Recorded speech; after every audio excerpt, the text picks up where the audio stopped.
रावण के बगिया में केरावा फरेला दाबाई, केरावा फरेला दाबाई। केरा तुरे चलेली छठिया माता, रावणिया चरवा थैले भीलीमा, रावणिया चरवा थैले भीलीमा। छोरू छोरू रावणिया चरवा भैल बायर के बेट, भैल बायर के बेट।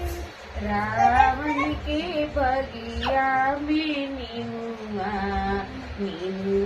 फरेला दाबा, रीनुआ फरेला दाबा।